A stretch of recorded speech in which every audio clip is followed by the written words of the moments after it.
from the trend values, what we have here, I have done a quick overview. Let's take that away. So I took the same trends as we saw before, and I put some notes and information in it. So we will go into it a little bit deeper. It's only quick for a quick understanding. There we have the starting point. That's where we give the signal to start the CHP. Then we have, it's difficult to see here because it's a very short time. Then we have a speed ramp up time or phase, what the speed goes ramped up. Then we have a stabilization time. It shows here on the arrow, this is in that area. Then we will have a synchronization. That's in that area. After we connect it to the grid, this will be here, we go into the warming phase. So the warm-up phase, it's approximately this area. After the warm-up phase, we will go, in that case, we go into the gas mode. So that means we have here the gas mode. We can see here the green of the gas blower is activated. So the gas blower starts to speed up the gas supply. And we have here the ramp up phase, and then after the gas blower kicks in, we can see that the gas kicks in and the load is ramping up. After we ramp up the load to that certain point, if I look on here, we have a target of 150 kilowatts. We go in that deeper later on.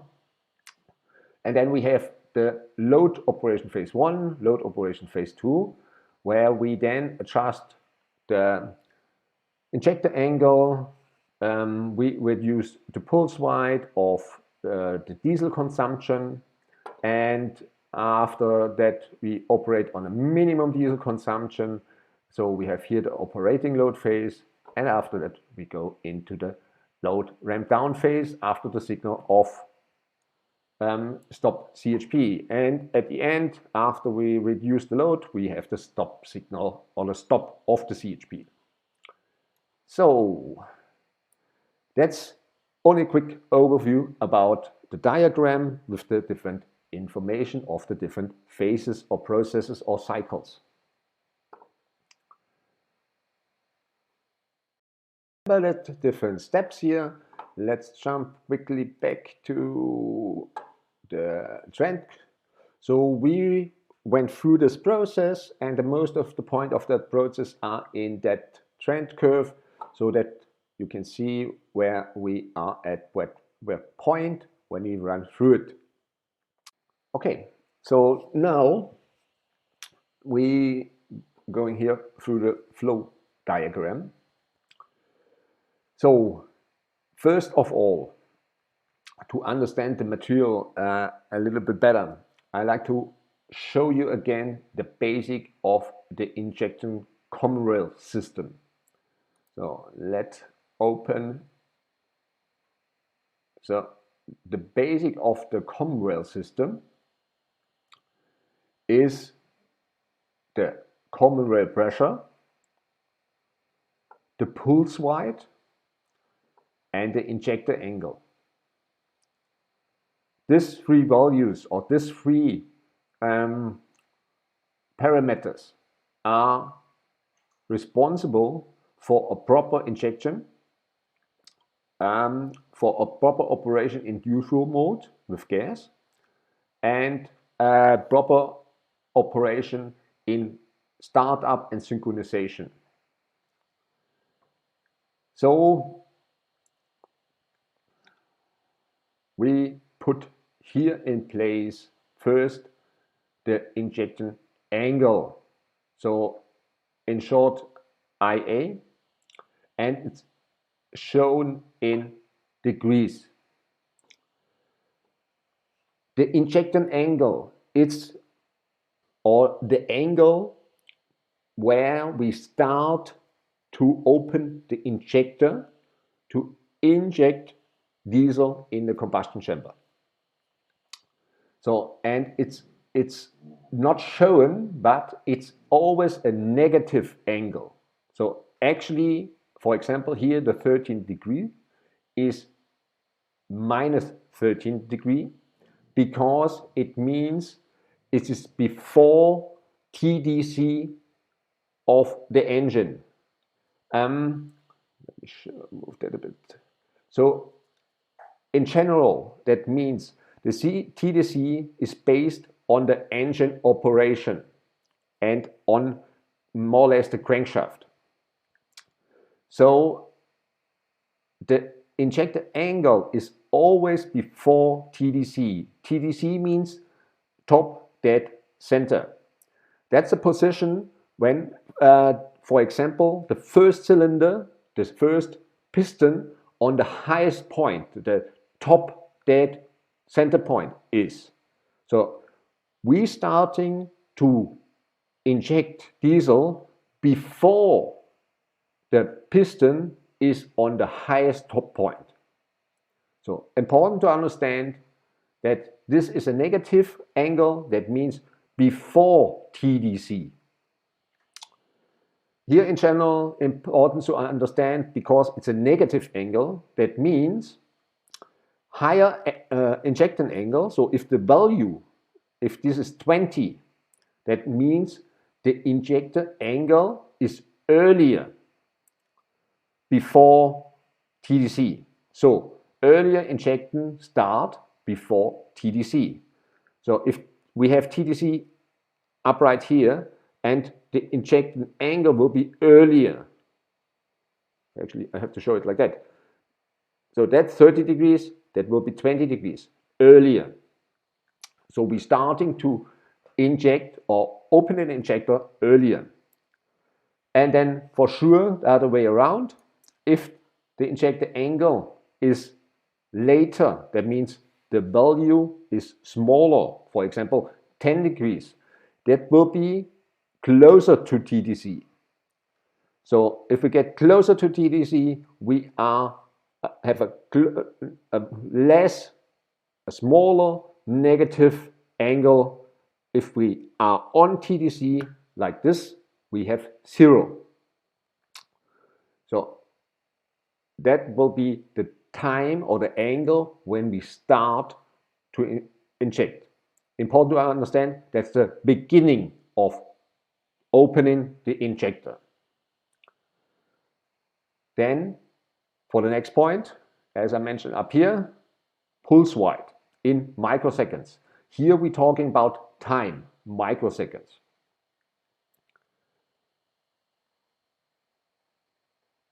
Here again, we have the pulse width in microseconds.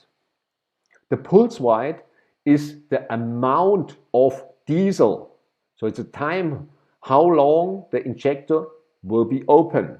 If the pulse width is bigger or longer time, the injector will be longer open to get more diesel into the combustion chamber to ignite. In general, longer pulse width means more diesel fuel injection. Shorter pulse width means less diesel fuel injection. There are some special points out there. If we get problems with the CHP, then it could be some other factors why the pulse width is higher than previous. But there I have to go into deeper later on.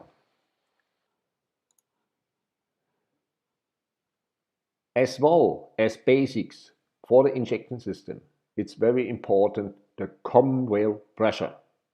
The common rail pressure is the pressure in bar. That's the pressure of the diesel from the high pressure pump at the engine to the common rail and to the injectors. So that means on the common rail, in general, if we have a higher pressure in the common rail, so we can control the common rail pressure. So if we have a higher pressure in the common rail system, so in the common rail before it goes to the injectors, and we assume that we have the same pulse width, so the time of opening the injector. If the pressure is higher, we will inject more diesel fuel at the same time, so as we assume that the pulse width will stay the same, then the diesel amount will be more if the pressure is higher. Then opposite, if the pressure is lower at the common rail and we assume we have the same pulse width at the same time, the diesel amount what will be injected will be smaller. So very important to keep in mind, higher pressure means more diesel amount if the pulse width stays the same. In our control system, the pulse width always get controlled. So we control the injection angle, we control the pulse width, and we control the common rail pressure in different phases of the operating of the CHP. Okay. Here is a picture of the visualization. At this picture, the CHP was not in operation. So, but usual, you will see here the pulse width. It shows you in microseconds. You will have the injector angle. It shows you the injector angle as a negative angle where we start to open the injectors. And then we have here an X value and we have the common rail pressure in bar. So all pressures are very low. That means the CHP is not operating. We have no opening time. So, and no pressure, the injector will not operating.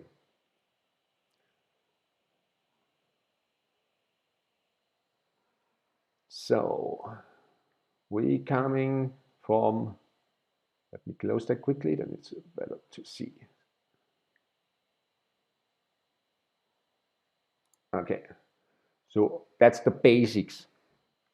Now we're going through the process. The process starts with the signal start. With the start signal, what I mentioned already here. So we have the control signal, the start signal sent to the CHP, start CHP. So the CHP will now go into the starting process.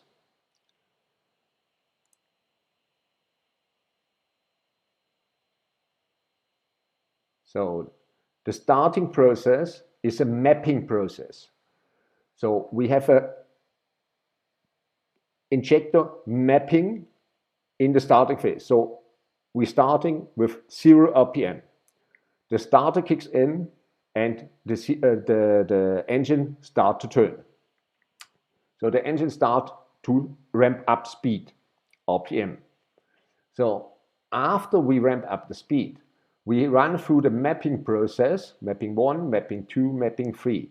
You can see we have for different positions, that means for different mappings, different angles, different pulse width. We're starting with the starter, the CHP. If the starter turns minimum 180 RPMs, the injection system will activate it. If the injection system gets activated, we're running through that process of mapping. First mapping 1, mapping 2, and then mapping 3. So that means if we start bigger than 180 RPM, we're jumping into mapping 1. We're taking an injector angle of 13 degrees before TDC with a pulse width of 3600 microsecond length. How long is the injector open? And after, and if we reach 1250 RPM, we will jump to mapping number 2. And then we change the injector angle and the pulse width. So we're ramping down because we're speeding up the engine, that we're not getting overspeed. We have to change the mapping. So now we change the mapping that we now go for 12 degrees injector angle and to 2600 microseconds. You can see here we have 500 microseconds opening time, and here only 2600. And if we reach 1400 RPM speed of the engine, we reduce and jump into mapping 3. The mapping 3 is 12 degrees and 1300 pulse wide microseconds. On the starting phase, we will have always a fixed pressure, depends on the different CHPs between 400 and 600 bar. But the pressure will be controlled automatically in the startup phase. The pressure pump is connected with the mechanic part with the engine. So the pressure speed of the pump changes through the engine speed. That means we have always to control the speed and always to control the pressure of the high pressure pump. So we're running through that process, and again we have the same. We have the pulse wide, what I mentioned. We have the injector angle. The pulse wide controls the amount of diesel, and the injector angle controls the opening time or the angle of the injectors. Of 1400 RPMs, we are in mapping 3, so we are now in almost the nominal speed. The nominal speed of this engine with 50 Hertz is 1500 RPM. So we jumping, or we are rising the speed, and we reaching the 1500 RPM now. We're coming from the start process into the speed control process. So now we are in a speed control process where we control the speed on 1500 RPM. That means speed process 1500 RPM, and we're going into the stabilization mode. So before we can do any synchronization, we need first that the engine runs stable on 1500 RPM. So to run on stable 1500 RPM, our target is 1500 RPM. The target of stability is plus minus 50 RPM. And we control that at that point only with the pulse wide, so only with the opening time of the injectors, so the amount of diesel would get injected. The injector angle and the compressor pressure will stay stable on target. The stabilization will only control via pulse wide. From the pulse wide, from the stabilization, we're jumping into the synchronization.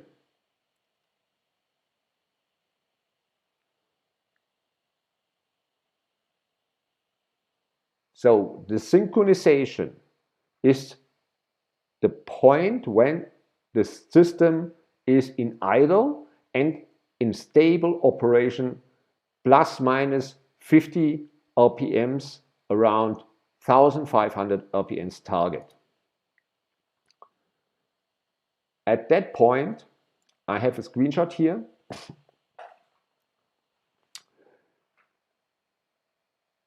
That's a screenshot of the synchronization system, of the new visualization. We can see here that shows the grid connection, and on the opposite side it shows the generator, and in between we have the generator circuit breaker. In that case here, or in that screenshot, the grid is not connected, or the alternator is not connected with the grid. That's the synchronization page. That measurement tool shows the angle difference of the phases of grid to generator. In standby, there is no phase sinus shown on the generator, because generator is not turning, or engine is not turning, generator is not producing any voltage, frequency, or phase angle. we control the synchronization of the CHP to synchronize the generator with the grid only with the pulse width, so the amount of diesel what we inject. The injector angle and the common pressure will be fixed on a target. So only the pulse width change will change the speed of the engine and can adjust the frequency, that's actually the speed, frequency, and the voltage and the phase angle.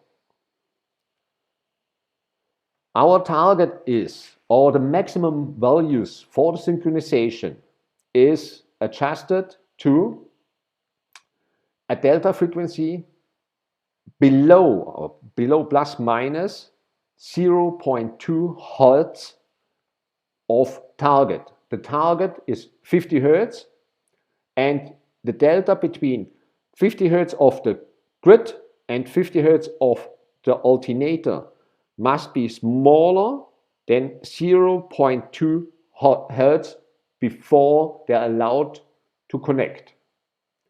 That's number one. Number two, the delta voltage. So the generator and the grid voltage must be, the delta must be smaller than 10%. If the voltage delta is bigger than 10%, the synchronization will be not successful because the CHP is not allowed to connect to the grid if either the frequency or the voltage or the angle, one of them, are out of limit. So now we are on the part 3 or point 3, the delta phase angle. The phase angle is in degree, and here we're talking about, mistake of my side.